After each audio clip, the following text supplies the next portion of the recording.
Okay, on the AP exam, you're likely to have questions that either ask you to graph it by hand, graph energy by hand if it was like free response, or you might be given some questions where they say, here's a scenario, which one of these graphs match what's taking place? So I'm going to go through a couple of the common examples on those and talk about how these questions might be a little bit tricky if you're trying to go at them totally alone. So first graph is where this ball is being thrown off of a cliff.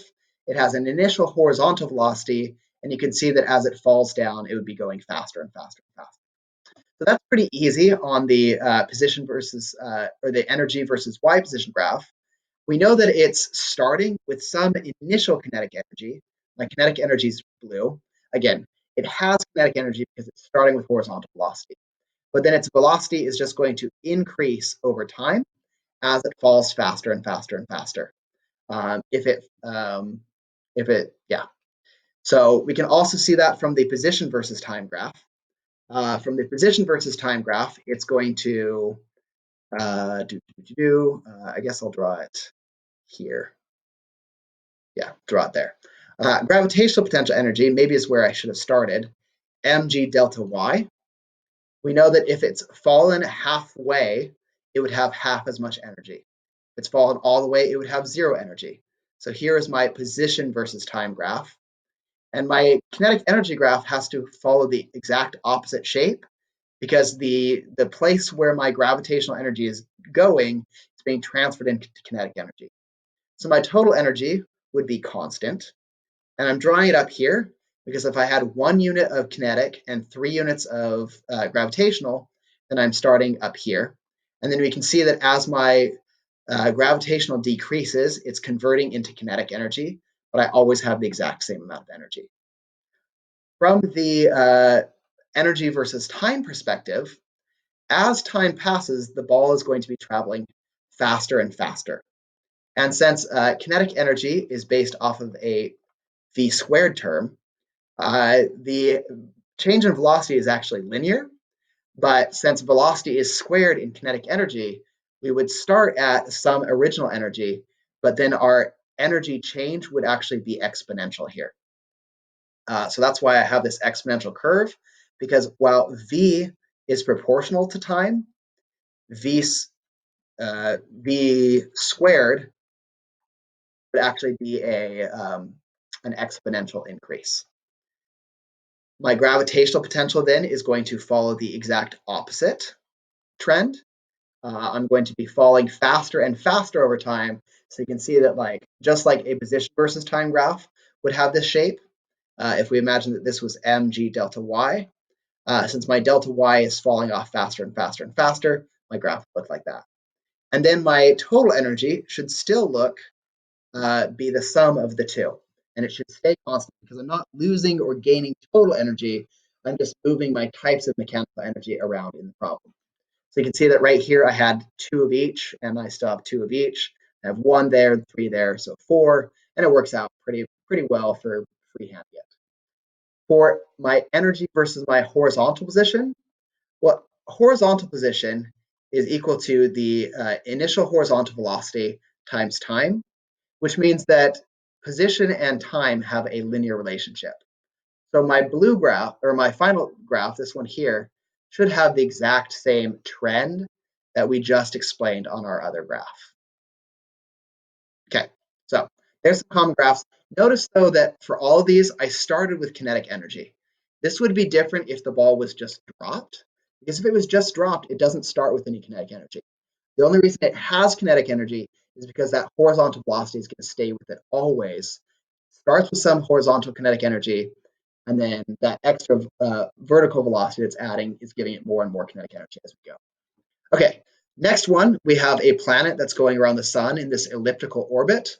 So I'm going to graph what's happening to the energy of this one over time. From A to B, oh, my colors are weird. From A to B, again, I'm going to do kinetic, gravitational, and the total energy. At energy A, it's really far away from the sun.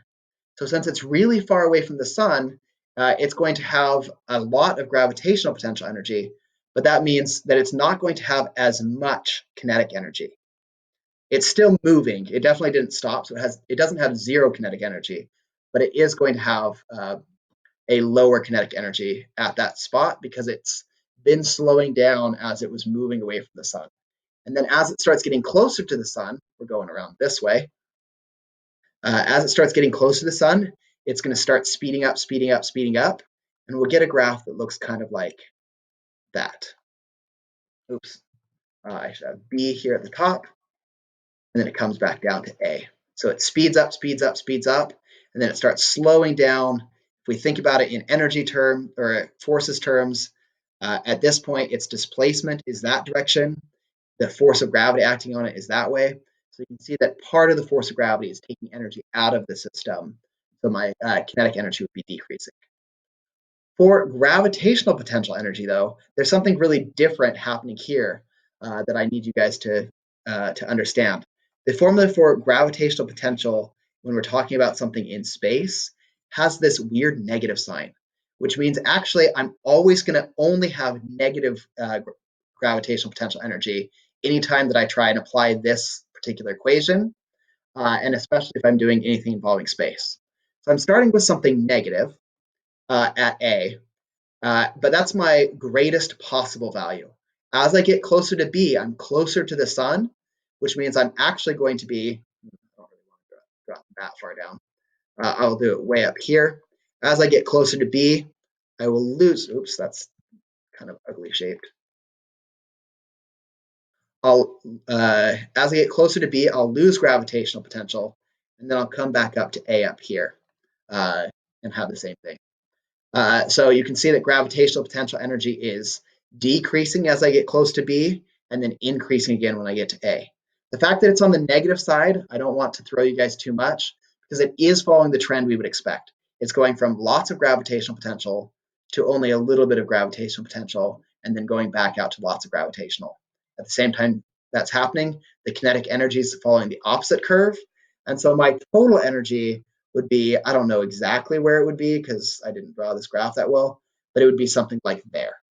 I still have to make sure that I draw this with positive total energy because no matter how negative my gravitational potential is, I still have energy here. I don't have negative energy.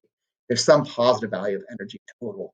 The only reason that this is negative is because this negative sign gives us kind of an odd coordinate system to base our gravitational potential off of. Okay, last thing, we're going to talk about dropping a ball. So this ball is just being dropped. And if I tried to graph the velocity versus the change in height, as it falls, this goes back to what I was saying here, the velocity is going to increase faster and faster the closer it gets to the ground.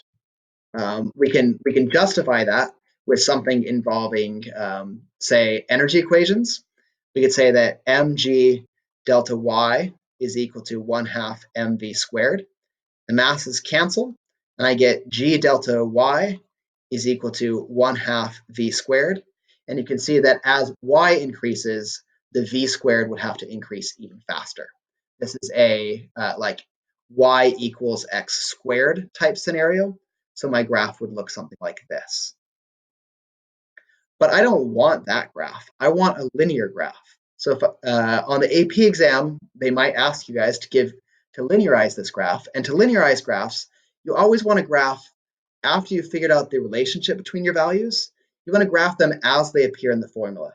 So I'm going to graph my delta y versus v squared instead of the other way around.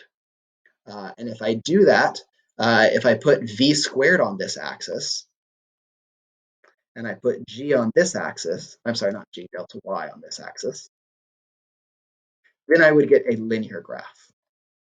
Because now I'm graphing them as they appear in a linear form in the equation. And if I want to figure out what the slope would be, the slope of this graph, I would be v squared equals 2g delta y. Delta y is my x term, v squared is my y term. That means everything else is my slope. And so the slope of this graph would be 2g. So we'd find out that it was 20 or whatever g is, 2 times g is on whatever planet this is done on. So that was a little bit about linearization, a lot about graphs. Hope this helps you guys out with your homework and moving towards the next exam. Thank you for watching.